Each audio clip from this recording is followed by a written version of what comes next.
voulais bien sûr inviter Fabrice Parker à venir maintenant. Fabrice Parker, c'est une longue collaboration qu'on a avec le centre CEMAVEM. Et nous intervenons, nous interchangeons nos événements, en fait. Et Fabrice va aujourd'hui modérer la session sur l'algologie interventionnelle. On a voulu commencer cette session, et je remercie Sophie Blanchot de l'IRM qui nous a aidés à la monter, parce que c'est des questions qu'on a de plus en plus fréquemment maintenant. Est-ce qu'avec une syringomélie, on peut avoir une neuromodulation? Est-ce qu'on peut avoir une autre solution qui est quand même une intervention au niveau de la moelle? Et quand on parle de moelle, nous, on devient susceptible quand même. Donc merci Fabrice d'être présent. On a un autre micro. On peut ouvrir un autre micro? Ouais. Bonjour à tous. C'est toujours un plaisir de revenir d'année en année participer à ces journées apaisées. Et j'ai vraiment le sentiment, comme vous tous, que la session 2024 va être un grand cru. Donc la présidente Mado Gilanton et les membres du bureau d'Apaiser ont souhaité organiser cette session intitulée « Algologie interventionnelle » pour avoir un éclairage des grands spécialistes sur la neuromodulation. Et donc, on va pouvoir écouter successivement, d'une part, l'expérience de l'équipe de neurochirurgie de Lyon, donc Manon Durafour, qui doit être connectée en visio, si on peut vérifier qu'elle est bien connectée. Merci Manon. Donc, je crois que tu es de garde sur Lyon, donc on espère que pendant 1 heure, l'activité va être calme. Et puis, on aura le plaisir d'écouter David Ohaillon, qui nous fait le plaisir d'être présent, qui est anesthésiste et qui dirige plusieurs centres antidouleurs avec une grosse activité de neuromodulation. Donc, merci de ces présentations. Moi, je suis très à l'écoute, très intéressé d'avoir vos retours sur cette question véritablement importante. Et je vous avoue que ma religion, entre guillemets, sur la question n'est pas tout à fait faite. Donc, Manon, tu commences quand tu veux. Et merci de cette participation. Intervenir dans cette journée à thématique douleur sur un sujet passionnant et en pleine évolution technologique qui est la neuromodulation. Donc moi, je suis docteur Durafour, je suis neurochirurgienne et j'ai également la double valence médecine de la douleur. Je coordonne une unité vraiment qui est dédiée exclusivement à la neuromodulation sous l'égide de Monsieur Mertens. Alors, qu'est-ce que la neuromodulation? Alors, vous savez, on a des sociétés savantes et notamment la Société internationale de neuromodulation qui a défini comme un domaine de la science, mais également de la médecine et de la bioingénierie. On voit bien toute la technologie qui est englobée. Et qui comprend les techniques implantables, donc chirurgicales et non implantables, électriques et chimiques, dans le but d'améliorer la qualité de vie et le fonctionnement des êtres humains. Alors cette définition, elle est un peu large et on va y revenir un peu par des notions clés. Alors effectivement, ça comporte les techniques qui vont être externes, comme vous pouvez le connaître, j'ai vu dans les diapositives précédentes qu'à peu près 10% d'entre vous avaient recours au TENS, donc à l'électrothérapie transcutanée, des électrodes qui sont collées sur la peau. Donc ça fait partie de la neuromodulation, mais également toutes les technologies implantées, chirurgicales, qui vont venir moduler, si vous voulez, la transmission de ce signal nerveux. Alors, dans ces techniques, on a des techniques électriques, on a des techniques magnétiques également, comme la RTMS, mais on a également des techniques chimiques avec notamment les pompes à infusion de médicaments. Alors, ces techniques, elles fonctionnent parce qu'elles viennent renforcer des voies de régulation qui sont déjà naturellement présentes. Et elles ont un champ d'application qui est large, qui est certes la douleur, mais qui est bien au-delà de la douleur, puisqu'on a également des applications conjointes dans des mouvements anormaux, par exemple les Parkinson, dans des formes d'épilepsie, dans du neurohandicap, dans des troubles de la continence, etc. La neuromodulation ne va pas traiter la cause. Là, par exemple, dans le contexte de la douleur, elle va s'intéresser à inhiber la transmission du signal douloureux. Donc, elle va traiter, si vous voulez, la conséquence, mais elle ne traite jamais la cause. Et la neuromodulation assure vraiment une régulation qui va être dynamique de nos circuits neuronaux, ce qui explique qu'on est sur des techniques qui sont réversibles. C'est-à-dire qu'à l'arrêt de la neuromodulation, on a un retour des symptômes. Et aussi, l'avantage que ça nous donne, c'est qu'on va pouvoir faire des réglages tout au long de la vie du patient. Et donc, on a vraiment une adaptation des réglages en vue des symptômes. Donc, c'est des techniques qui sont vraiment centrées sur la qualité de vie. Ça ne va pas changer l'évolution même de la maladie sous-jacente, mais elle en améliore les symptômes et est ciblée sur la qualité de vie, ce qui est primordial, bien entendu, chez le patient. Alors, me direz-vous, mais finalement, ce sont des techniques récentes. Est-ce qu'on a beaucoup de recul? Finalement, l'application de l'électricité à la douleur, ça avait déjà été identifié dès lors, déjà dans l'Antiquité, avec notamment le médecin de l'empereur romain Claudius qui préconisait, pour principalement des céphalées, d'appliquer une torpille noire. Alors, une torpille noire, c'est un poisson électrique qui donc déclenchait une importante décharge et il précisait qu'il fallait donc retirer l'animal une fois l'engourdissement obtenu. Donc vous voyez, il y avait déjà quand même une identification sur le fait que le courant électrique pouvait être en partie antalgique. Alors après, il y a eu des travaux bien plus tardifs, mais ça a commencé principalement dans le domaine de l'anesthésie, avec l'électroanesthésie, qui consistait à appliquer un courant sur le crâne pour faire un entretien de l'anesthésie. Alors ça, actuellement, ça a été abandonné, mais nous, actuellement, en tout cas, par exemple, dans la douleur, je vous ai mis une photo des neurostimulateurs que l'on avait actuellement avec les tablettes de réglage. Donc vous voyez, en tout cas, il y a une évolutivité technologique assez marquée d'ailleurs ces 10 dernières années, avec des générateurs qui sont fort heureusement de plus en plus petits, de plus en plus compétents. On a des nouvelles formes d'ondes et donc peut-être que potentiellement il pourrait en sortir des nouvelles indications. Bien sûr, l'avenir nous le dira. Alors, d'après vous, quel est le point commun entre ces trois images? Entre, au milieu, cette jeune fille qui se frotte le coude après s'être fait mal, entre cette personne qui a des électrodes dans le dos, donc intense, et entre ce dessin d'une stimulation implantée. Est-ce que vous avez une petite idée? Quel est le point commun entre ces trois images? Alors, le point commun, c'est le mécanisme de fonctionnement d'efficacité sur la douleur. Ça passe par le mécanisme de la porte. Alors, le mécanisme de la porte, pour expliquer ça très simplement, très grossièrement, c'est un mécanisme qui se passe donc directement au niveau de la moelle, qui va conduire, en fait, qui consiste à un blocage de la transmission du message douloureux par le message tactile. Et donc c'est pour ça que la jeune fille vient frotter son coude, puisque par l'induction d'un message tactile, elle va venir bloquer une partie du message douloureux. Alors bien sûr, il y a moins d'efficacité si on compare les phénomènes à faire un message externe ou un message internalisé, mais le principe est le même.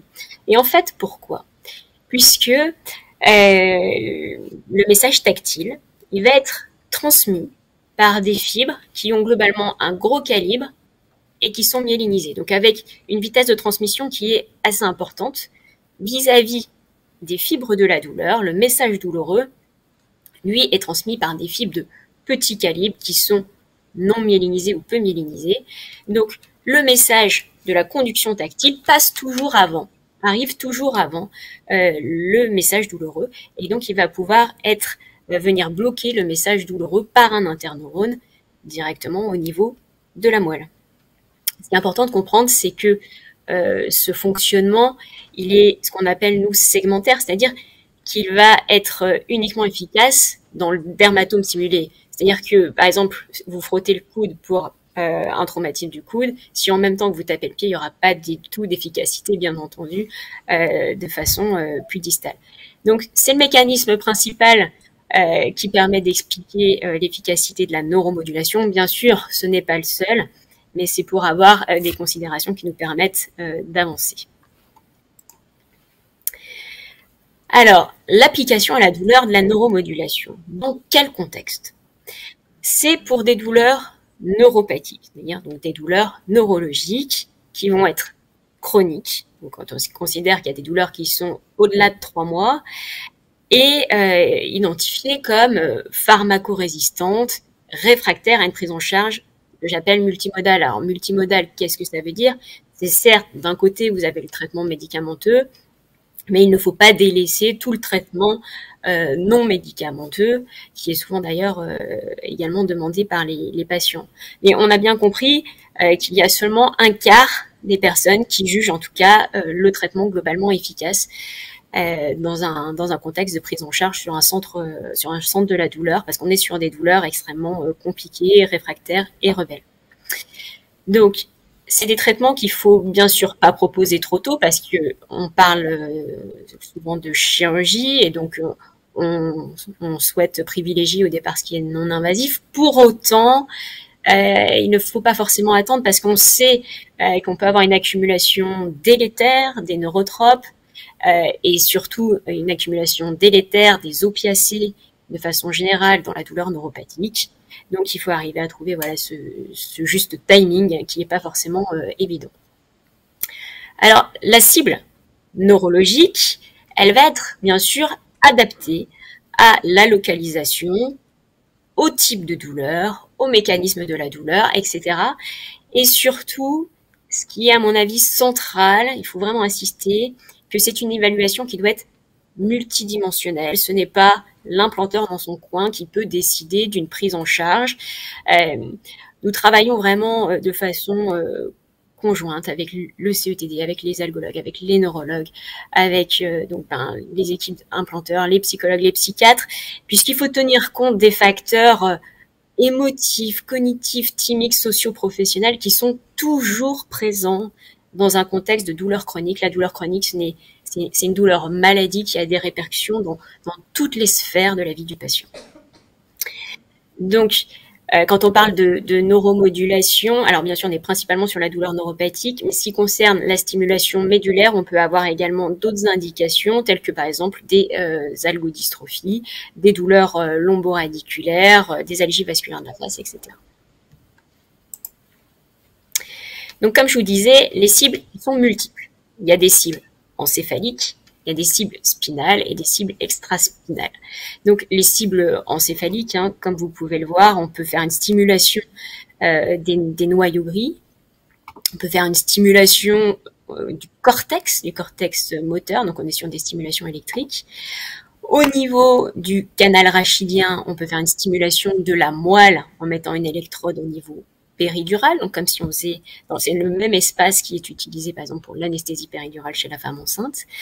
On peut également mettre un cathéter au niveau qu'on appelle intratécal, c'est-à-dire dans le liquide céphalorachidien.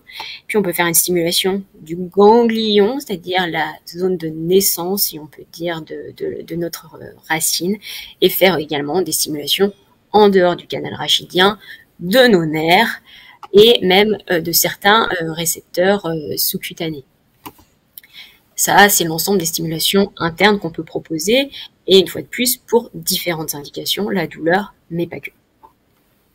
Pour la neurostimulation externe, on a donc une possibilité d'avoir des ondes magnétiques avec la RTMS, donc avec une stimulation magnétique transcrânienne, une stimulation également qui est possible au niveau électrique, et puis enfin le TENS, que un grand nombre d'entre vous connaissent. Alors vous me direz, c'est bien beau, merci d'avoir défini ce qu'est la neuromodulation, merci de m'avoir expliqué le principe, mais est-ce applicable à ma douleur? Alors, c'est une réponse peut-être un peu de gascon, mais c'est vraiment adapté à chaque patient parce que il n'y a pas de technique unique, universelle pour tous, que l'on puisse appliquer selon un certain algorithme. Ce qui est important, c'est vraiment d'avoir une discussion, une information avec le patient, l'entourage de la famille sur les rapports bénéfices-risques de chaque option. Et c'est surtout de s'accorder, à mon avis, sur les objectifs thérapeutiques qui doivent être réalistes. C'est un soulagement, c'est-à-dire on va vers une diminution de la douleur qui va permettre une meilleure qualité de vie, mais en aucun cas on ne va pouvoir aller vers une suppression complète de la douleur. En aucun cas on ne va pouvoir redonner la vie d'avant. C'est souvent ce que nous disent les patients. J'aimerais être comme avant. C'est pas des objectifs qui sont atteignables, et si c'est des objectifs qui sont parfois surévalués par les patients, c'est des patients qui peuvent être déçus. Donc je pense qu'il est toujours très important de préciser les objectifs avec le patient et d'adapter derrière la solution thérapeutique aussi, et ça en fait une thérapeutique particulière, ça en fait une thérapeutique complètement personnalisée. Et dans le cadre de la syringomyélie, on est, la plupart du temps, dans des douleurs centrales. Alors, qu'est-ce que ça veut dire, des douleurs centrales? C'est des douleurs du système nerveux qui sont liées à une atteinte, on pourrait dire, encéphalique ou de la moelle, que l'on oppose aux douleurs périphériques, qui sont les douleurs liées à des nerfs, principalement. La particularité de la douleur centrale, et notamment de la syringomyélie, c'est qu'on a souvent une absence d'intégrité, ce qu'on appelle de la voie cordonale postérieure. Alors, qu'est-ce que ça veut dire? La voie cordonale postérieure, c'est au niveau de la moelle, la voie de la sensibilité tactile. Vous vous rappelez bien ce que je vous ai expliqué sur la théorie de la porte. On a besoin d'une intégrité de cette voie de la sensibilité tactile pour venir inhiber notre message douloureux, bien que ça ne passe pas que par ce phénomène. Et malheureusement, dans la syringomyélie, on sait qu'on peut avoir justement une atteinte de cette voie, et donc possiblement des fois une absence d'efficacité, en tout cas de la stimulation de la moelle. Pour autant, on peut se retourner vers d'autres techniques, notamment l'analgésie intrathecale, c'est-à-dire la mise en place d'un cathéter dans le liquide céphalorachidien pour délivrer un médicament, ou alors en termes de stimulation électrique, notamment de la stimulation corticale.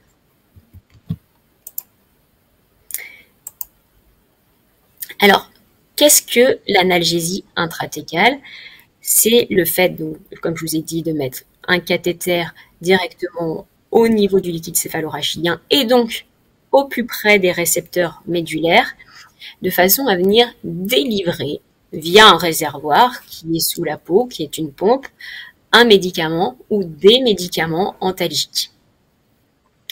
Alors, l'avantage, c'est que, bien sûr, comme on administre le traitement antalgique au plus proche des récepteurs, on va utiliser des très faibles posologies.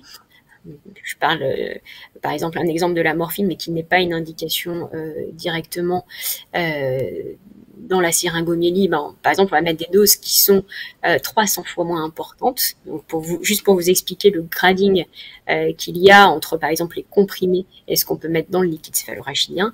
Et donc, comme on utilise des petites doses, ça nous permet de réduire vraiment les effets secondaires. Ça nous permet également d'utiliser des médicaments qu'on ne peut pas mettre en intraveineux, mais qui pourraient uniquement être administrés au plus près des récepteurs de la moelle, tels que le Prialt ou Ziconotide, qui est un médicament qui peut être utilisé dans la douleur neurologique. Donc, dans cette pompe, on peut mettre un ou plusieurs médicaments, parce qu'il a été montré un intérêt vraiment des associations, puisqu'on a une synergie par action sur plusieurs récepteurs de la douleur.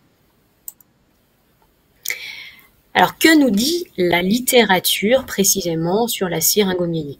Alors, on n'a pas d'études que je pourrais appeler fortes, on n'a pas d'études prospectives, randomisées, donc de haut niveau de preuve. On a principalement des rapports de cas, mais qui peuvent être pertinentes, qui peuvent amener à nous poser question, notamment donc pour la stimulation médulaire, on a quelques rapports de cas vis-à-vis de patients qui ont une syringomyélie, qui avaient une syringomyélie jusqu'à un niveau cervical, qui ont été implantés d'une électrode de stimulation médulaire par voie percutanée, donc comme si on faisait un geste de péridurale, pour faire simple, avec des résultats assez intéressants, puisqu'ils ont eu une diminution de plus de 50% de la douleur. On peut également, comme je vous avais expliqué, faire une stimulation cérébrale directement au niveau du cortex moteur. Cette stimulation peut être intéressante. Alors là, on a encore moins de documentation dans la littérature, hein, puisque c'est au travers d'une étude qui rapportait l'ensemble des douleurs centrales, et dans ces études, il y avait un patient atteint de syringomyélie avec des résultats pour autant très intéressants. Et enfin, dans la malformation de Chiari, on peut aller vers une stimulation des nerfs, avec une stimulation des nerfs occipitaux, avec une stimulation de chaque côté, une fois de plus, avec des résultats qui sont assez probants. Il comportait notamment des patients qui avaient été déjà, bien entendu, opérés d'une malformation de Chiari, et des patients qui n'avaient pas eu de chirurgie. Donc, lorsque, effectivement, dans la malformation de Chiari, il y a une névralgie occipitale qui est réfractaire au reste du traitement, il peut se discuter, dans certains cas bien précis, une stimulation du nerf occipital. Alors, là, je vous ai affiché le parcours de soins que nous proposons sur notre unité. Si vous voulez, on travaille en équipe. On a donc dans notre unité notamment une infirmière qui est dédiée à la neuromodulation, on a une psychologue, on a une attachée de recherche clinique, et donc il y a un suivi qui est mixte, qui est médical et paramédical. Donc il y a bien sûr une évaluation que je fais en consultation générale sur le centre de la douleur pour voir si l'ensemble des autres thérapeutiques a bien été mis en œuvre, ou s'il faut apporter des choses complémentaires avant d'aller vers un geste interventionnel. Et puis, dans les suites, le patient va rencontrer la psychologue, il va rencontrer également l'infirmière qui va montrer le matériel implanté, la gestion du dispositif. Le patient va également faire l'ensemble de l'imagerie qui peut être nécessaire en vue d'aller vers une intervention. Et le dossier va être discuté dans une commission où nous sommes plusieurs spécialistes pour valider ou non l'indication. Dans les suites, l'implantation se fait en 2 temps. Effectivement, c'est un peu particulier, je vais vous expliquer. Dans un premier temps, on vient disposer les électrodes, on vient implanter les électrodes. Celles-ci vont être reliées temporairement à une pile qui va être collée sur la peau. Le patient va avoir le contrôle de sa pile. On va bien sûr l'éduquer à faire des réglages, à pouvoir utiliser de façon dynamique, en fonction de ses douleurs, sa neurostimulation. Et il rentre à domicile faire sa phase de test, parce que l'important, c'est pas de faire une phase de test à l'hôpital, mais bel et bien dans la vie quotidienne du patient, pour qu'il puisse vraiment se projeter sur les bénéfices potentiels du dispositif implanté. Au bout d'1 semaine, le patient revient et on fait le point sur, bien sûr, l'évolution de sa douleur, mais il n'y a pas que la douleur, il y a toutes les conséquences de la douleur, comme on a pu le voir. Donc, on gère et on évalue effectivement la qualité de vie, notamment par une série de questionnaires. Et si on a une réponse positive, on va vers l'implantation d'une pile qui est sous la peau. Comme je l'explique souvent, c'est une sorte de pacemaker de la douleur. Le parcours de soins du patient ne s'arrête pas là. C'est pas on est opéré et on s'arrête là. Ce qui est important dans ce genre de dispositif, c'est le suivi. C'est un suivi qui est alors bien sûr très régulier la première année, mais qui doit être au minimum annuel par la suite, parce qu'on est amené à refaire des réglages du neurostimulateur, on est amené à réévaluer aussi le matériel implanté au gré de l'évolutivité technologique, et on est amené à faire un suivi douleur. Donc ce qui est important, c'est que ces patients implantés puissent bénéficier d'une part d'un suivi sur un centre de la douleur, pour gérer la douleur chronique et toute l'importance qu'elle peut y prendre, mais également un suivi sur une unité de neuromodulation, et l'un ne dispense pas de l'autre. Donc, en tout cas, ce parcours de soins, voilà, issu des recommandations de bonnes pratiques que nous avons réalisées avec la SFETD, de façon à ce qu'on ait quand même des prises en charge qui soient assez coordonnées et similaires sur le plan national. Donc, en conclusion, la neuromodulation s'adresse principalement à des douleurs neuropathiques. La technique que l'on va choisir va être adaptée à la douleur. C'est une technique qui est toujours réversible. D'accord, on n'est pas sur une lésion, on est sur une réversibilité de cette chirurgie. Et le plus important, finalement, je pense que c'est la qualité de vie apportée aux patients du fait qu'on est sur une technique purement personnalisée. Et donc, ça ne s'adresse pas à tous les patients, mais pour certains patients, bel et bien sélectionnés de façon collégiale. Je vous remercie pour votre attention et je finis par cette phrase du docteur Dartig, dit que la plus noble conquête que l'homme ait jamais faite est bien celle qu'il a réalisée sur l'empire de la douleur. Je vous remercie.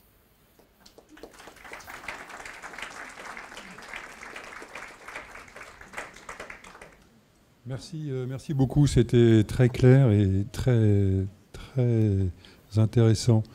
Je propose qu'on passe tout de suite à la communication suivante. Et ensuite, on aura un grand moment d'échange, questions-réponses. Est-ce que tu peux rester avec nous durant toute la période à venir, le temps de l'autre présentation, puis surtout un petit peu de la table ronde? Je vais faire mon possible en fonction des appels. Merci beaucoup. Donc maintenant, on va écouter David Ohaillon. Merci David de ta participation et je te passe la parole tout de suite. Juste une précision, vous avez un timer là.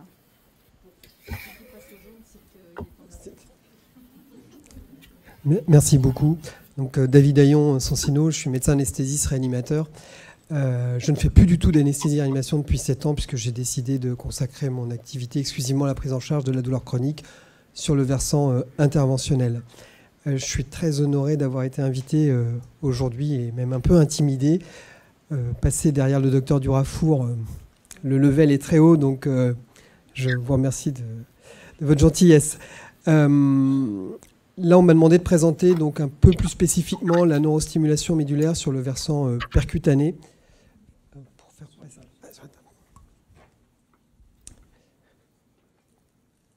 Donc, tout d'abord, je me dois rappeler mes conflits d'intérêts, les différents laboratoires qui me corrompent régulièrement, ainsi que la CPM et les mutuelles. Il ne faut pas les oublier quand même. Un bref rappel sur la douleur. Donc, tout le monde connaît cette grande définition où on arrive à peine à la moitié qu'on s'est endormi. En fin de compte, c'est la dernière phrase qui est la plus importante. Lorsqu'elle devient chronique, la douleur perd sa finalité d'alarme. La douleur, c'est un système d'alarme. On a besoin de la douleur pour vivre au quotidien. Le problème, c'est que de temps en temps, on s'en passerait bien.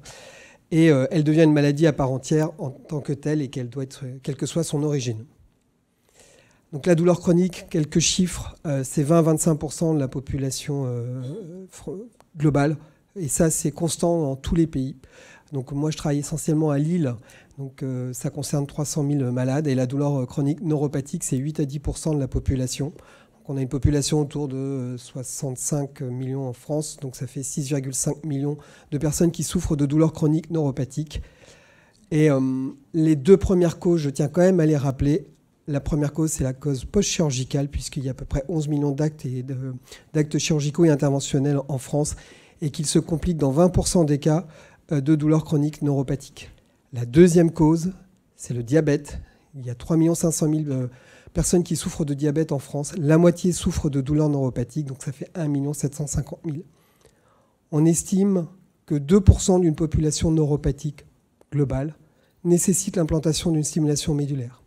Donc 2% de 1 million, de 6 à 7 millions, ça fait 140 000.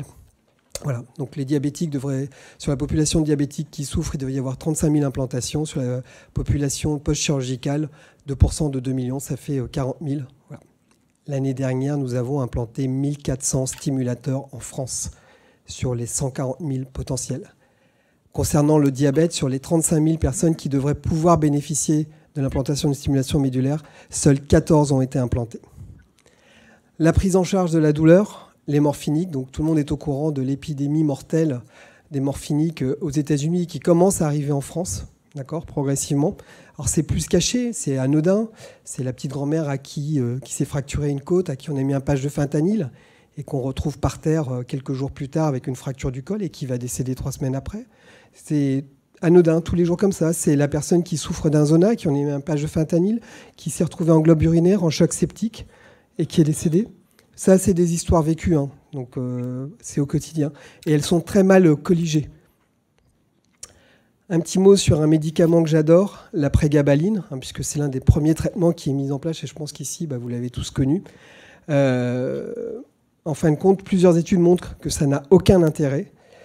Et surtout, quelque chose d'inquiétant, c'est que depuis 2009, en fin de compte, l'un des principaux responsables des études sur la prégabaline aux États-Unis, le docteur Scott Ruben, a falsifié l'ensemble des dossiers des études et a même fait de la prison. Ouais. Et donc elle fait quand même partie des lignes de recommandation éditées par la SFETD. Donc j'espère que la NSM va se bouger pour pouvoir restreindre de plus en plus, voire l'interdire, parce que globalement, ça n'a que peu ou pas d'efficacité, avec un NNT très très large. Et s'il faut soigner 25 malades pour avoir un malade potentiellement soulagé, probablement sur un effet placebo, je pense qu'il faut l'arrêter vu les dégâts que ça cause. Donc rappel sur les différents types de douleurs, on ne va pas y revenir. Donc les douleurs neuropathiques, 7% de la population. 2 types de douleurs neuropathiques. Les douleurs d'origine périphérique, donc on a parlé les post-chirurgicales, les amputations, les algodystrophies. Et celles d'origine centrale, post-accident vasculaire cérébral, après chirurgie ou traumatisme de la moelle, d'origine médulaire, la syringomyélie. Donc ça, c'est la répartition des douleurs neuropathiques post-chirurgicales qui me concerne le plus. Vraiment, chaque chirurgie, même la plus anodine, peut se compliquer de douleurs neuropathiques rebelles. La chirurgie des varices, 10%. La chirurgie de l'hernie inguinale, 20%. La prothèse de genou, 25%. Aux États-Unis, ils sont en train de se poser la question s'ils vont continuer à rembourser l'implantation de la prothèse de genou, parce que le résultat entendu en termes antalgiques, qui est la première indication de pose de prothèse de genou, n'est pas atteint. La chirurgie du sein carcinologique, ça peut être jusqu'à 60% à 6 mois. La chirurgie thoracique, jusqu'à 75%. Et pour nous, les messieurs, la chirurgie de la vasectomie, c'est 5% de douleurs neuropathiques rebelles. Donc je pense que les dames vont continuer à prendre la pilule. J'en suis parfaitement désolé.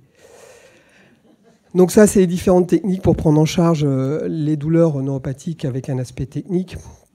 Et on va se recentrer donc sur la technique de stimulation médulaire implantée, qui a déjà été largement spoliée et vraiment très bien présentée, donc ça va être compliqué de faire mieux. Donc rappel, la technique du portillon, où effectivement le fait de stimuler les fibres sensitives, qui sont des grosses fibres, qui ont une conduction très rapide, l'information sensitive va arriver avant, au niveau de la moelle, avant l'information douloureuse, et donc elle va fermer la porte à l'information douloureuse avant que celle-ci n'accède au système cortico. La neuromodulation médulaire, donc 2 techniques d'implantation, la technique chirurgicale, la technique percutanée. Dans les 2 cas, le but est le même, mettre en place une sonde électronique avec donc des plots métalliques qui vont se plaquer à la face postérieure de l'enveloppe de la moelle qu'on appelle la dure-mère, et donc qui va se mettre à la face postérieure des cordons postérieurs de la moelle, qui sont en gros les autoroutes de l'information. Et par un mécanisme orthograde ou rétrograde, ça va parasiter la remontée de l'information douloureuse. Ça, c'est le mécanisme initial qui a été décrit. Alors, la stimulation médulaire, ça a été décrit par un psychologue canadien, Melzack, en 1970. On a commencé à implanter en 1970-1971. En France, on implante depuis 1975. Les premières recommandations sur la stimulation médulaire en France datent de 2002 et les dernières datent de 2014. On va y revenir après. Donc cette sonde de stimulation médulaire est mise, donc, comme je disais, dans l'espace péridural à la face postérieure de la moelle. On peut la mettre en cervicale, en thoracique, en lombothoracique. Et ensuite, cette sonde est glissée sous la peau et elle est reliée à un pacemaker qui est mis sous la peau. Donc le but de ces pacemakers, c'est que ça va envoyer comme la TENS des micro-stimulations. Alors initialement, c'était des stimulations dites toniques. Ça faisait tac, tac, tac, tac, tac toute la journée. Alors au début, ça soulage bien, le tac, tac, tac, tac, tac. Et puis au bout d'un moment, les gens en ont marre, c'est comme la TENS. Puis il y a un effet d'habituation. Donc ça pouvait perdre en efficacité. Là, les labos ont vraiment beaucoup travaillé, ont développé depuis à peu près 10 ans beaucoup de recherche et développement. Et sont en train de sortir des nouvelles formes d'ondes, et entre autres des ondes qu'on appelle non ressenti, c'est-à-dire que vous avez une stimulation que vous ne ressentez pas et qui, non seulement sur l'effet de bloquer la remontée du signal de la douleur, peut avoir des effets à la fois sur l'aspect émotionnel et affectif de la douleur, donc c'est à la fois sur un effet central. Donc voici les différentes possibilités, les matériels utilisés. Donc l'une des nouvelles stimulations qui est utilisée, par exemple, qui a été développée par le laboratoire Abbott, qui a été certifié, protégé par un brevet, qui a été breveté. C'est ce qu'on appelle la stimulation en burst. Et donc, ça permet d'avoir une stimulation extrêmement efficace et totalement non ressentie, ce qui, dans la vie de tous les jours, a son importance, puisque quand vous avez une stimulation tonique, par exemple, vous ne pouvez pas conduire, alors qu'avec un burst, vous pouvez conduire. Et donc, à chaque fois que vous étiez sur certaines positions, en permanence, être obligé, je m'assois, je règle mon stimulateur, je me relève, je augmente mon stimulateur, je prends la voiture, j'arrête le stimulateur, je m'allonge le soir, je suis obligé de diminuer la stimulation. Là, en fin de compte, le fait que ce soit non ressenti quasiment en permanence, les gens l'oublient complètement. Il y a aussi des stimulations dites en haute densité qui sont non ressenties. Il y a des stimulations qu'on appelle fast et contour. Donc vraiment, il y a tout un champ d'application, outre l'aspect technique, mais d'application des ondes de stimulation qui est en train de se développer et qui permet de cibler plus large et d'avoir un prolongement de la prise en charge de la douleur par cette méthode. Ça, c'est les recommandations de l'HAS. Il y a une chose très très importante dans ces recommandations, c'est les délais d'implantation. Donc les principales recommandations qui sont validées en France, donc c'est les douleurs chroniques d'origine neuropathique après échec des alternatives médicamenteuses, thérapeutiques au sens large, donc médicaments, TENS, prise en charge psychothérapique comportementale. Donc les syndromes douloureux chroniques radiculaires ou tronculaires, et donc la première indication, le diabète, hein, rappelez-vous ce que je vous ai dit tout à l'heure, post-zona, d'accord. À partir de 55 ans, un quart de la population vieillissante va développer un zona. D'accord ? Et donc, un certain nombre peuvent développer des douleurs post-zostériennes extrêmement invalidantes. Et d'autant plus que plus on est âgé, plus c'est difficile à traiter, plus les médicaments ont d'interaction déjà sur le fonctionnement neurophysiologique des patients, avec un risque de sédation importante, de chute, et avec les conséquences que ça a des interactions avec les médicaments que les malades prennent déjà. Donc, traumatique ou post-chirurgical, hein, je vous ai expliqué, 20% de l'ensemble des actes chirurgicaux se compliquent de douleurs neuropathiques, persistant depuis au moins 1 an. La deuxième grande indication, ce sont les algodystrophies, les syndromes douloureux complexes régionaux, de type 1 ou de type 2, persistant depuis au moins 6 mois. Et la troisième indication, qui est plus rare, qui est l'artérite de Buerger, il n'y a pas de limite de temps. En France, le délai médian d'implantation d'un neurostimulateur médulaire, c'est 13 ans. Alors qu'on est censé pouvoir proposer globalement à l'ensemble des malades une stimulation médulaire quand la douleur est rebelle, avec un impact sur la vie de tous les jours, aussi bien personnel, social, professionnel, sexuel, au bout de 6 mois pour les algodystrophies et 1 an pour le post-traumatique, le diabète. Donc ça nécessite, comme l'a bien spécifié ma confrère, un bilan préopératoire important. Il est nécessaire d'avoir une IRM médulaire avant pour savoir si on va pouvoir placer les sondes correctement, soit par voie percutanée ou par voie chirurgicale. Une évaluation avec un centre, avec une équipe de psychologues, une évaluation avec les médecins de la douleur.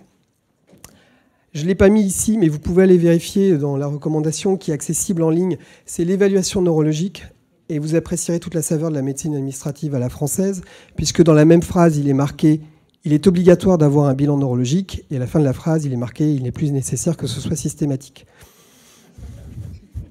Voilà.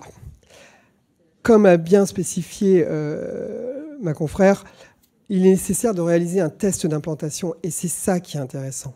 C'est une technique qu'on va pouvoir tester, que les malades vont pouvoir tester, qu'ils vont pouvoir tester en vie réelle. Donc la première phase, moi en percutané, on les place, donc ça se fait au bloc opératoire en condition d'asepsie chirurgicale. Il y a un flash d'antibiotiques à chaque étape. On les fait sous anesthésie locale et légère sédation, puisque c'est une péridurale. On glisse les sondes. Déjà sur table, on va tester le malade pour savoir si la stimulation qu'ils vont ressentir couvre bien la zone douloureuse ou pas. Donc déjà, c'est un premier pas. Et généralement, on arrive déjà à cette première étape à savoir si ça va être efficace ou pas. On les garde, nous, alors on peut même le faire en ambulatoire. Nous, par sécurité, on les garde la première nuit. Ils sortent donc les 7 jours qui suivent. On les revoit à 7 jours. Et s'ils ont une amélioration de plus de 50% de leur niveau de douleur sur les échelles de VA, ils sont implantés définitivement de leur stimulateur. Là, c'est fait en ambulatoire. Il y en a pour 20 minutes. On enlève la sonde externe qui est connectée au stimulateur externe. On reprend la cicatrice. On connecte à un générateur. On glisse sous la peau. Et ils sortent la journée même. On les revoit à 3 mois, puis une fois par an, ce qui correspond aux recommandations de l'HAS. Donc voilà. Bien sûr, ils bénéficient d'une information bien avant sur d'abord les risques, qui sont en gros de 4 niveaux. L'absence d'efficacité, ce qui reste quand même le premier risque dont il doit être informé, donc pour modérer l'enthousiasme des malades. Le deuxième risque, c'est le risque de mobilisation des sondes. Et ce risque est surtout important dans les 8 à 12 premières semaines. Donc on leur demande de modérer leur activité. J'en ai une qui a été tellement contente qu'elle n'a rien trouvé mieux que de déménager sa maison les 2 semaines qui ont suivi. Et bien sûr, les 2 sondes sont parties. Le troisième risque, moi, c'est celui qui m'inquiète toujours le plus. C'est le risque infectieux, puisqu'il est entre 3 et 10%, ce qui est un risque élevé en chirurgie programmée. Ce risque s'explique en partie à cause de la fastesse, puisque pendant une semaine, vous avez les sondes à la peau, donc ça fait une porte d'entrée. Et ça, c'est toujours le problème. En sachant que les études ont montré, par exemple, aux États-Unis, comme il faut voir, c'est eux les pionniers, mais donc initialement, ils mettaient les sondes de stimulation, ils faisaient la fastesse. Alors, c'est des fastesses qui pouvaient, selon les États, aller de 1 semaine à 1 mois. Et au lieu de connecter le générateur au final, ils retiraient les sondes et ils remettaient des sondes lors de l'implantation finale. Alors, il faut savoir qu'au début, aux États-Unis, les docteurs étaient payés au nombre de plots implantés. Donc, 1 plot, tel paiement, 2 plots, tel paiement, voilà. Donc, plus ils mettaient de plots, plus ils étaient payés. C'était un peu vicié. Et quand même, quelqu'un a fait l'étude et ils se sont aperçus que 25% des sondes au cours de la phase d'implantation, d'essai, étaient colonisées à staph, mais qu'elles ne donnaient pas lieu forcément à des infections derrière. Mais quand même, une sonde sur 4, voilà, c'est le problème. Et le dernier risque, c'est le risque qui est le plus grave, mais le plus rare, qui est évalué à peu près à 1 sur 100 000, à 1 sur 1 million. C'est le risque d'hématome périmédulaire, avec un risque d'aggravation des douleurs, de dysesthésie, surtout de paralysie. Alors, si c'est en lombothoracique, c'est la paraplégie. Et si c'est en cervical, c'est quand même la tétraplégie. On est extrêmement vigilant. Il faut gérer les anticoagulants. Non. Là, un exemple de stimulation médulaire percutanée. C'était une femme de 48 ans qui était lingère, qui travaillait dans une société, la société Elis, là, que tout le monde connaît, et qui travaillait sur un rail de tri de linge. Et sa journée, 8 heures par jour, elle triait du linge et elle avait sa copine de l'autre côté de la rampe de tri. Et elle passait ses journées à discuter. Elle était heureuse comme ça, elle n'en demande pas plus dans la salle de la vie. Un jour, sur un contrôle de radiographie, ils ont trouvé une petite boule au niveau du thorax. Il s'avère que c'était une tumeur bénigne de l'œsophage. Donc, elle a été opérée de cette tumeur bénigne de l'œsophage qui l'a gênée pas plus que ça sur le moment, avec un abord thoracique et un abord abdominal. Et elle a développé des douleurs neuropathiques péricicatricielles intenses qui l'ont menée à 2 ans d'arrêt de travail, une dépression, une tentative de suicide. À la fin, c'est même le psychiatre qui a demandé à ce qu'on l'implante. Et donc, on lui a mis une sonde de stimulation. Elle a repris le travail au bout de 3 mois et elle a retrouvé sa copine. Elle était heureuse. Et puis, on en a profité aussi pour divorcer de son mari, ce qui posait un problème supplémentaire. Une petite aparté sur la neurostimulation un peu particulière qui est la stimulation du ganglion dorsal. Donc là, on stimulait les cordons postérieurs de la moelle. Maintenant, une nouvelle technique est apparue depuis 4-5 ans, un peu plus. Donc, on va stimuler les premiers neurones nocicepteurs dans le ganglion dorsal avant que ça pénètre dans la moelle épinière. Et on va glisser la sonde donc, autour du ganglion spinal. Les grandes indications, c'est les douleurs péricicatricielles et les algodystrophies. Ça permet d'avoir une stimulation extrêmement élective, extrêmement pointue. Et ça permet de prendre à la fois en partie la douleur neuropathique et la douleur nociceptive. Voilà les différentes. Donc on fait pareil une péridurale et grâce à un matériel un peu spécifique, on va glisser la sonde autour du ganglion spinal. Là, c'est un deuxième exemple sur une implantation de DRG. C'est un homme de 38 ans qui était monteur en chapiteau, qui avait eu une cure chirurgicale d'une hernie inguinale standard sous célioscopie par un chirurgien qui travaille très bien et qui est allé le revoir 3 mois après parce qu'il continuait à avoir des douleurs à type de brûlure dans le pli de laine.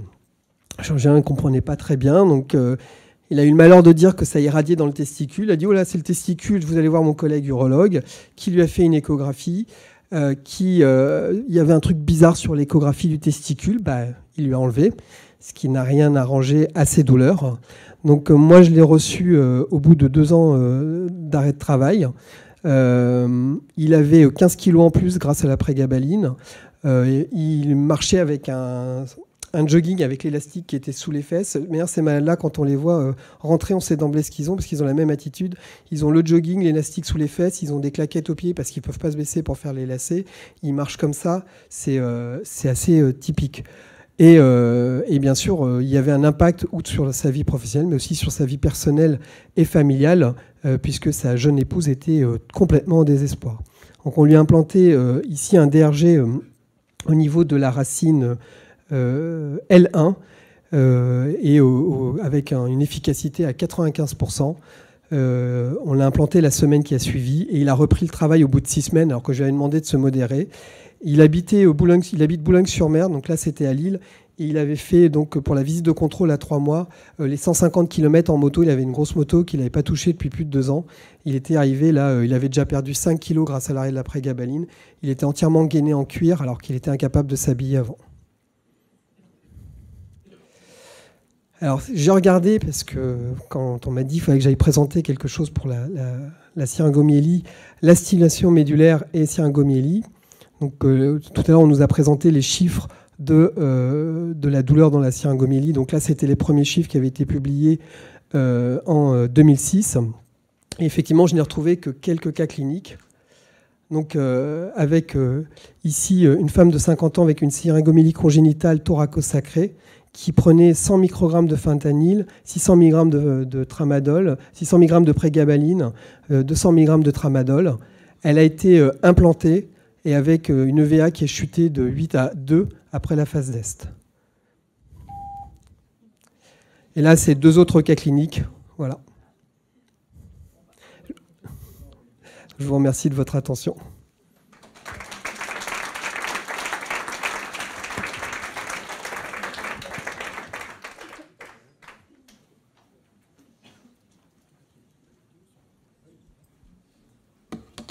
Vous revenez là.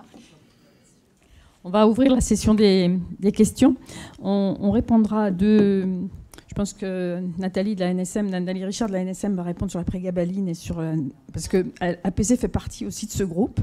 Nous sommes assez engagés en fait dans la douleur et effectivement on travaille aussi sur ces sujets-là. Oui. Oui, tout de suite puisque c'est au début du topo. Oui, merci. Nathalie. Bon, d'accord. Oui, merci. Merci beaucoup pour la présentation. Merci beaucoup pour votre présentation. J'interviens ensuite sur le cannabis, mais c'est vrai que par rapport, en tous les cas, à ce que vous avez indiqué, alors sur la prégabaline, sur le fentanyl, alors c'est vrai que vous avez aussi parlé de la crise opioïde aux États-Unis qui arrive en France. Bon, là, j'ai un petit bémol quand même à mettre parce que c'est vrai qu'on fort en fait de l'expérience des États-Unis, malheureusement, donc on a quand même mis en place un certain nombre de choses pour éviter ce qui s'est passé aux États-Unis, notamment sur la crise opioïde avec l'Oxycontin. Je dois arrêter de parler, c'est ça? Non. C'est François qui joue avec le maîtreur. Vous avez vu, on a un maître du temps dans la salle. Hein. Non, tout ça pour vous dire qu'effectivement, donc vous savez qu'à la NSM, on a notamment un comité stupéfiant, psychotrope, addiction. Et effectivement, régulièrement, donc on a des présentations de sujets avec des médicaments qui posent problème, notamment en termes d'abus, de mauvaise utilisation. Donc Mado fait partie de ce comité, d'ailleurs. Et c'est vrai que là, par exemple, le prochain, on va examiner le fentanyl, les fentanyls transmuqueux transdermiques, avec une surveillance quand même qui est absolument, qui est quand même très très serrée par le réseau d'addictovigilance en France, donc le réseau des CEIP. Et c'est vrai qu'on a bien sûr des sujets un petit peu totems, hein, comme la prégabaline justement, les fentanyls bien évidemment, et le tramadol également. Je dirais que le tramadol, on a quand même mis en place un certain nombre de mesures pour un peu limiter aussi les problématiques d'abus. Donc clairement, à un moment donné, on a cru que le tramadol, c'était l'Oxycontin français, mais c'est vrai qu'on essaie malgré tout de surveiller tout ça. Voilà, je ne sais pas si je dois rajouter autre chose. Mais... C'est bon. Voilà, pour dire qu'il y a quand même une surveillance en France qui est serrée. Voilà. Mais vous n'êtes pas content, je vois bien. L'après-gabaline. Non, mais oui, non, mais on est d'accord. Il y a un médicament qui n'a pas fait l'épreuve, qu'on continue à commercialiser et qui entre même dans les recommandations, avec quelqu'un qui a falsifié l'ensemble des dossiers et qui a fait de la prison. Ça pose question. Voilà. C'est une question. Demain, on supprime les bêta-bloqueurs, c'est un réel problème, parce qu'eux, ils ont fait la preuve. L'après-gabaline... Alors, juste un point par rapport... Ça n'a jamais sauvé personne. Alors, un point... Enfin, ça va faire aussi le lien, si je puis dire, enfin, j'allais dire le joint, avec le cannabis, mais en fait, ce qui... Excusez-moi. Excusez-moi, je suis désolée. En fait, c'est pas, le cannabis médical, j'ai envie de dire aussi, c'est un peu pareil. Hein. On n'a pas non plus de preuves avec des essais cliniques, on va dire... rigoureux sur l'efficacité du cannabis médical. Voilà. Mais c'est vrai que l'après-gabaline est un problème aussi, on est bien d'accord. On en parlera tout à l'heure. Est-ce que vous avez des questions Fabrice, déjà, merci de votre présentation, à la fois au docteur Durafour et à vous. Oui, t'as le droit. Fabrice, est-ce que vous avez des questions? Je pense qu'on va peut-être ouvrir les deux communications aux questions et les orateurs vont pouvoir apporter des éléments de réponse. Bon, il y a des questions qui sont souvent posées. La durée de vie moyenne d'une pile, c'est combien d'années? Au bout de combien de temps est-ce qu'il faut la changer? Est-ce que ce sont des piles qui sont rechargeables maintenant? Est-ce que vous voulez commenter, Manon? Alors en fait, si vous voulez, en fonction de la phase test qui va être réalisée, en fonction bien sûr du type de douleur et des attentes du patient, on va aller soit vers un stimulateur rechargeable, soit vers un stimulateur non rechargeable. Si par exemple le patient utilise globalement peu d'énergie pendant la phase test, on va aller vers un stimulateur non rechargeable.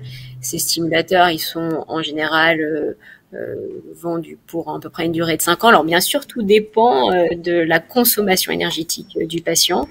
Et si on a une phase test avec un patient qui va utiliser énormément d'énergie, on va aller plutôt vers un stimulateur rechargeable.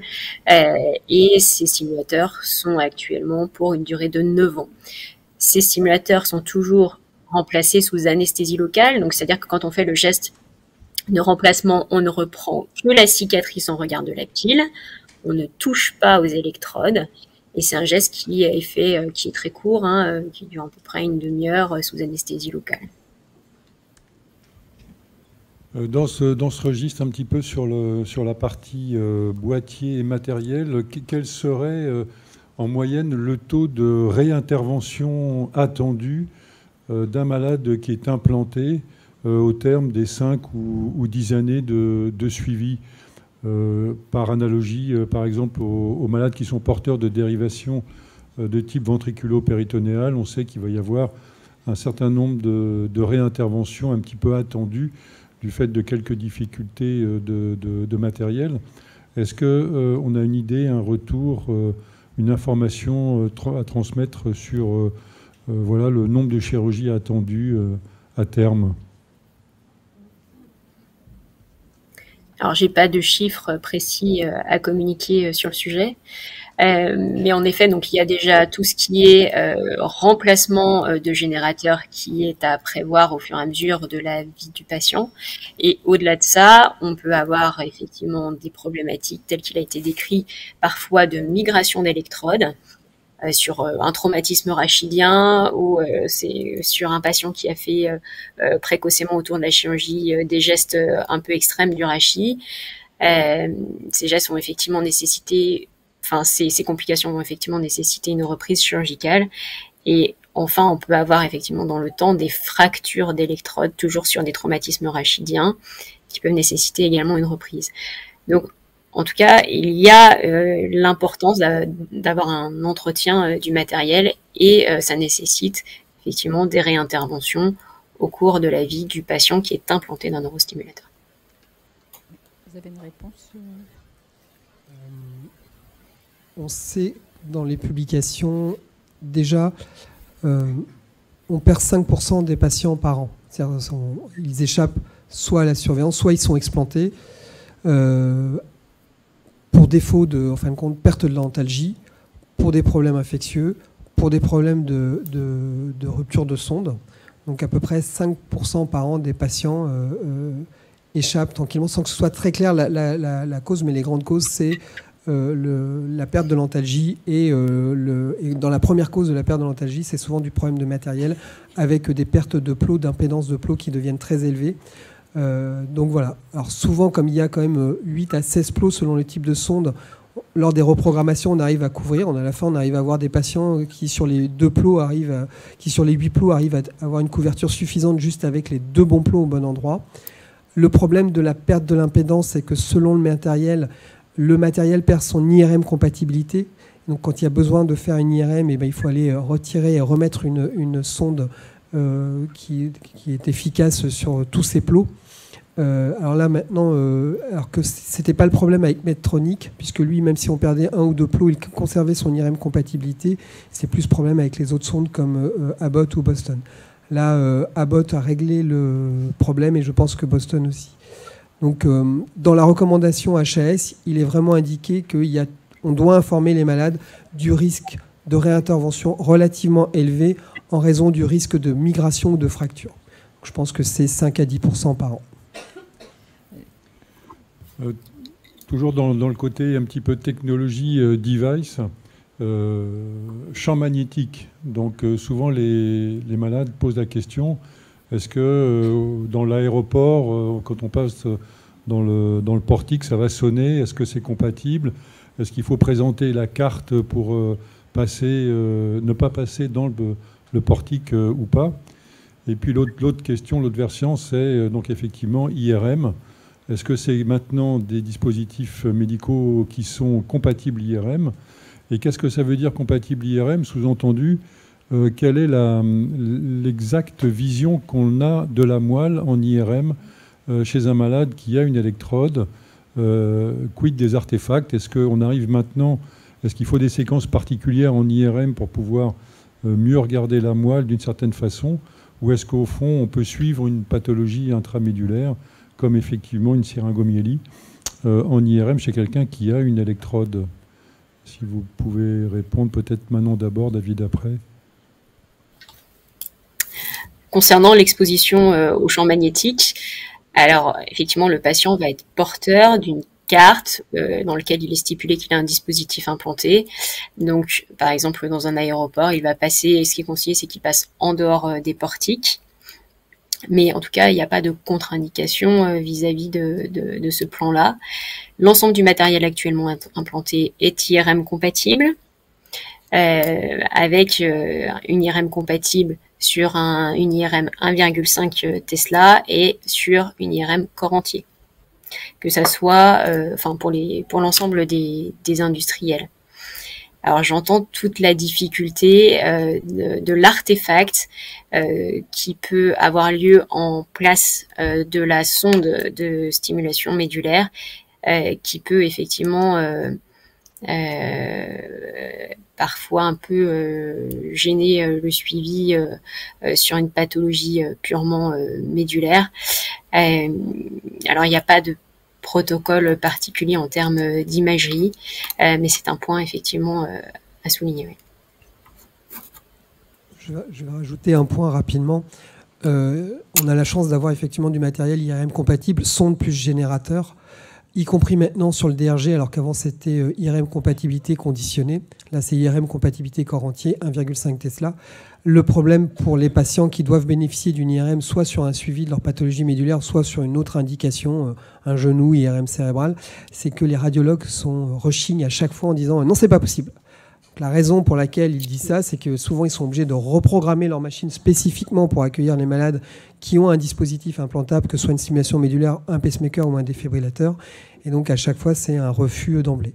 Nous, sur la région lilloise, on a maintenant 2-3 groupes de radiologues. On les prévient à l'avance et ils le font bien gentiment et bien volontiers, donc on n'a pas trop de problèmes. Sur les artefacts générés, moi, je n'ai pas d'avis dessus.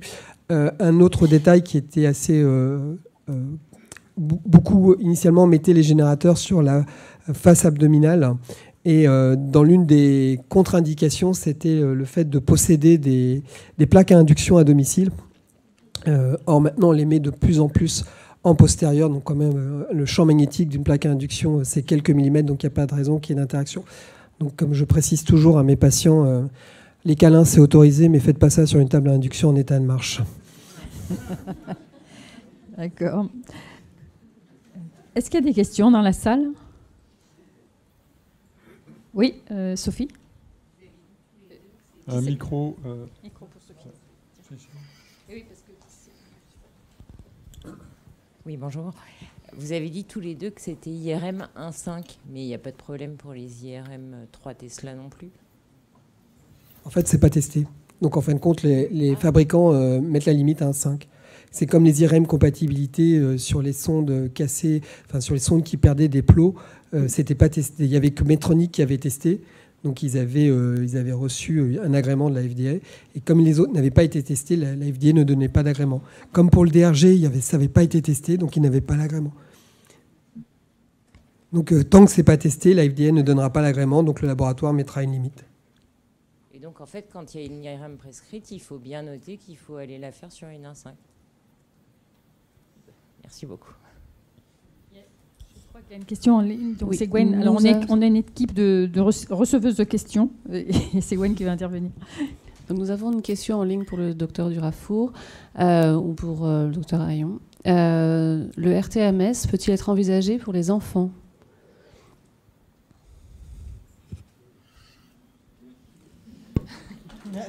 Alors moi, en tout cas, je ne m'occupe pas du domaine de la pédiatrie, donc j'aurais des difficultés à répondre sur le sujet. Il n'y a pas de contre-indication dans la littérature. Il y a même des équipes qui travaillent sur la RTMS, entre autres chez les enfants autistes, avec des résultats qui semblent prometteurs, entre autres sur la canalisation des émotions, la régulation du sommeil, la concentration. Personnellement, je préfère qu'un enfant ait de la RTMS plutôt qu'il prenne de la prégabaline. On a bien compris le message. C'est un sujet que l'on mettra lors d'un congrès spécial pédiatrie sur la douleur. En tout cas, pour cette réunion, on n'a pas pu avoir de médecin dans la douleur de l'enfant, mais on tâchera de le faire. Est-ce qu'il y a des questions dans la salle? Oui. Allô? Attends, je te rappelle. Je reviens un instant sur le RTMS. Est-ce qu'il y a des indications ou des contre-indications sur les traitements RTMS à très long terme, 2 ans, 3 ans, 4 ans et plus? Est-ce qu'il y a une réponse, Madame Durafour? Il n'y a pas de contre-indication, en tout cas dans la durée. Il y a des protocoles qui sont assez hétérogènes en fonction des établissements. La difficulté plus de la RTMS, c'est d'avoir l'accès à cette thérapie et de façon durable dans le temps. Il n'y a pas en tout cas de perte d'efficacité ou de contre-indication, qu'elle soit médicale ou chirurgicale avec le temps. On n'a plus que 2 minutes. Bonjour. Est-ce qu'il est possible de le faire quand on est sous anticoagulant avec un manque de protéines S, C et facteur 5? Concernant la stimulation implantée, effectivement, tout est dans la question de la balance bénéfice-risque. Alors, comme nous avons pu en parler, il y a une phase de test qui est demandée par les autorités de santé.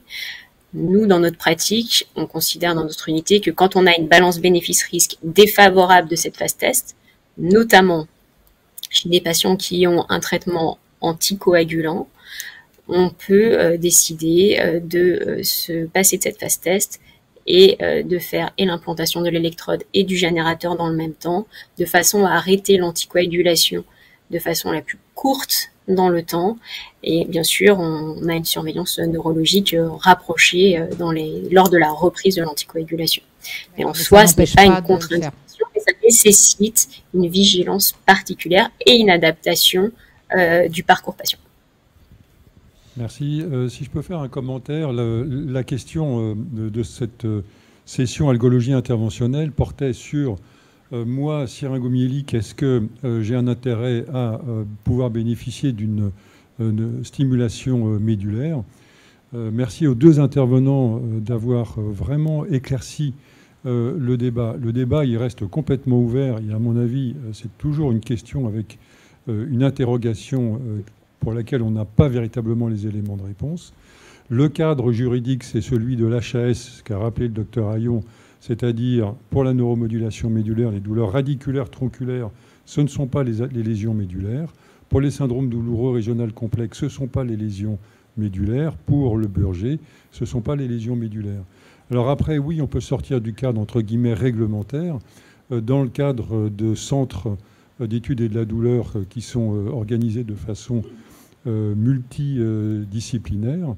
Et on a bien vu qu'à travers la littérature, il y a quelques cas éparses et que ces deux collègues qui ont une énorme activité, au fond, vont très rarement dans le sens d'une implantation médulaire pour une syringomyélie.